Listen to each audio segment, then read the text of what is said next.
sort of the last thing between you and the cocktails. That's the... Not yet. That's the... Not yet, and there's a little bit of a conversation. I'm sorry, I move around a lot and I have a strange accent. It's not a condition, I'm just Italian. What are you laughing about? I always have to explain to people it's not a joke, it's a nationality, okay? Sometimes people, it's easy to be confused, I understand that. I was introduced earlier, I'm a social intrapreneur in the human enhancement space. I know my old-fashioned title means I'm a professor.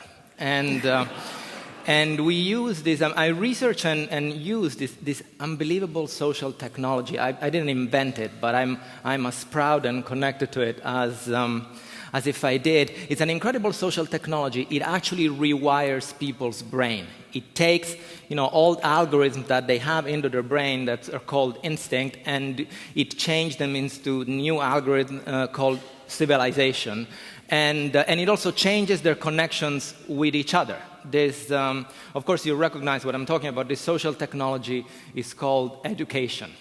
It's an amazing technology. It has an incredible penetration rate. Let me just play the game other speakers have played. Let me ask you to raise your hand if you are here today, at least in part, because someone taught you something important in your life. Can you raise your hand? Very good. And how many of you, at one point or other, have tried to teach another person you cared about something important? Very good. You see that?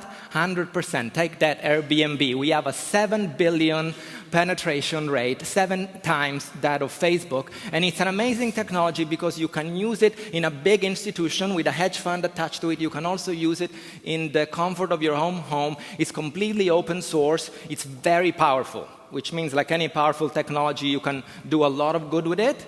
You can also really screw people up with it.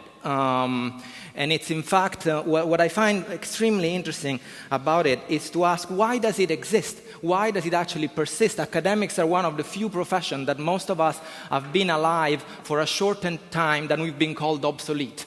And we're still here. As many technologies haven't been called obsolete for this long. It exists because society has a fundamental problem. And the fundamental problem is a biological one, that when we are born, Claudio and Rosanne and I and Santiago and all of you, we are not as good as monkeys and snakes monkeys have our same problem. Snakes and horses and stuff who can eat and go somewhere and they can pick themselves up. No. When we are born as human beings, we're delightful, as we saw in the video earlier, but pretty useless. Pretty useless. Not completely useless. Because we can do 2 things very well. Amazing APIs. We can love and we can learn. And we actually learn a lot from the people we love. And education is what actually turns those abilities into remembering and into imagination. Good education actually does both things. It teaches you where you belong, but it doesn't constrain you to where you belong. It actually allows you to imagine that. This is what we talk about. This is how society solves the problem of creating members, and even some members that then are going to look after it, which we call leaders. So society, through education, creates leaders, and leaders then, through education, creates society. And if we do that well, when we do it badly, all we create is conformity, because it's very hard to do this. Technology is hard to use. It's easy to screw up. You just destroy people's capacity to love and learn, and you actually fill them with ideas, and you tell them if they deviate from those ideas, it'll be very dangerous for them. It works. You can do it. It's been proven successful. It's called tribalism, by the way, but it's not particularly liberating. On a better day, we give people knowledge of tools they can use. And on a great day, we enhance with education. Anytime we enhance people's potential. And what it means is that we actually serve a very important social function, which is very important for social progress, which is called responsible subversion. We help people become members of a society without feeling constrained, having enough ownership of it that they feel free to change it. to try to influence. That kind of thing doesn't work very well on your school's mission statement. We enhance responsible subversion, so we use a more politically correct thing. We say we develop leaders. Okay, but that's pretty much the same thing, although, Henry here would disagree with this, and we develop managers, which is, it's kind of a watered-down version of what we're really trying to do on a good day. And it's so powerful, this issue of leadership development, that actually institutions have really been concerned with it for millennia. And you can look at what institutions are most powerful at a certain point in time by looking at what are the institutions that try to control education. The great scholar Joseph Campbell, which some of you, I hope, will know as one of the beacons of humanism in the last century, and the rest of you will probably know as a consultant to George Lucas for the movie Star Wars, once said, there's a pretty interesting feature of human beings, which is as soon as a group of them comes into power, what they do, at any point in history, they'll build tall things. No one knows why. Actually, we do. It's usually because guys run things, and that's a thing we like to do. And so you can actually tell which institution is controlling society at a point in history by looking at what are the tallest buildings in a prominent dwelling. So if you were in a society in the Middle Age, what would be the tallest building? Church. Very good. If you went in the Renaissance, in a prominent city, say Florence, tallest building would be the palace. If you went into a prominent city today, what would be the tallest building? Business, exactly. You can look at these three institutions having fought for educating people as to what is the good life. What is the good society? How do you spend well those 80 kilos of carbon atoms that you have for those 80 years plus that you have them with you. You can think about actually 200-300 years ago, the main conflict for who controlled education was between the church and the state. Most of the old educational institutions were religious institutions that then the state said, no, sorry, this is too important. We don't just need to develop men and women of faith, we need to develop citizens, and they took control. And today you can see business say, no, we don't need to develop citizens, we need to develop employees. And there is really a wrestling between these institutions for who actually controls education. The bad education always says, okay, I'll work for you because you're powerful. Good education always says, okay, I'll work with you, but I can't work for you, otherwise this is not very good for society. Now, what's interesting about this is these days, I think a lot of us, a lot of our companies and a lot of institutions, business schools like mine, we say this is now our business, really, to develop leaders. We invest a lot in learning, so it's only fair that we should ask, how have we done? How are we doing? We've been doing it for decades. And the answer is, economically, fantastically. Look at this.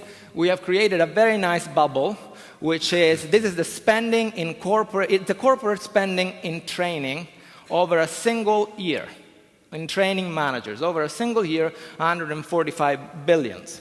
If you look at that, you say, wow, it's a big number. It's gone up 50% in the last 5 years. The leadership industrial complex, as I like to call it, is actually pretty prosperous.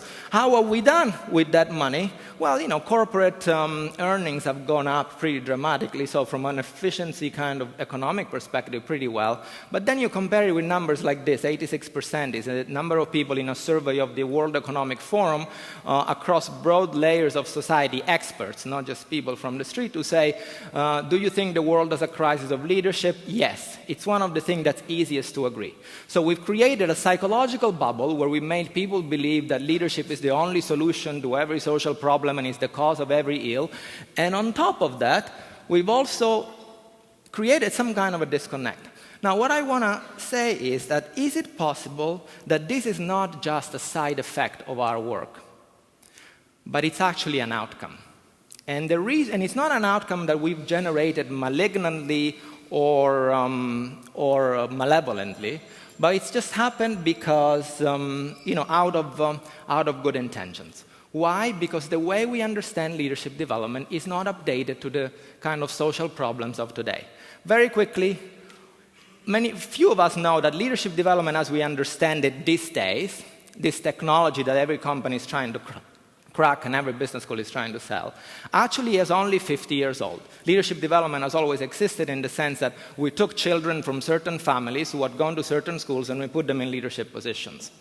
In 1943, the UK army was the first to struggle because there just weren't enough children, enough boys from those families to put them in leadership position, and they asked social scientists to actually look at how do we select leaders. It was the first time where leadership development wasn't anymore taking leaders and putting stuff into them, but taking people and putting leadership into them. And what they said, well, what you want them is to be trusted. And in this kind of organizations, the army or a very traditional corporation, how do you get trusted? By standing out. So you need to help people to be bolder, to be smarter, to be stronger. And that will make people like you think, okay, you deserve to lead. I trust you because you have a bigger vision, you have better ideas, or you are stronger and you'll help us out. The problem is that today what we see is the rise of a society made of nomadic professionals. Most of us move around a lot. We celebrate a different kind of careers. This is a quote from someone in a research study that says, the great thing about education is provided me a chance to move around everywhere. In this kind of scenario, in this kind of organizations, I don't very much believe in the death of verticality, although I think the obituaries sell very well. But in this kind of organization, there's a lot more mobility, a lot less coherence. If you stand out and you're not one of us, you're not admired. If you stand out, you're mistrusted. So the more we educate leaders to stand out, the more we actually inadvertently enhance the mistrust problem. The problem now is to create connections. I've been spending, how am I doing with time? Am I over the... Maybe 3 more minutes? Maybe 3 more minutes, okay. So I've been spending quite a bit of time, 3 minutes is perfect, working with companies, working with chief learning officers, asking, how do you address this issue of trying to help leaders distinguish themselves from others, but also create social connectivity? And as it turns out, most of our companies and also of our educational institutions do one of two things. Some of us do this kind of leadership development. What we mean is we try to help people get their way. We give them influencing skills and capacity and networks and knowledge, skills and abilities and all of that. Other companies, other schools say, no, that's not what leadership development is about. Leadership development is about making people stewards of our culture, making sure that they have the right motives, that they're anchored to the right values, and that they get things done our way. What's the problem of this? Neither of this develops leaders. This is a great way to develop narcissists.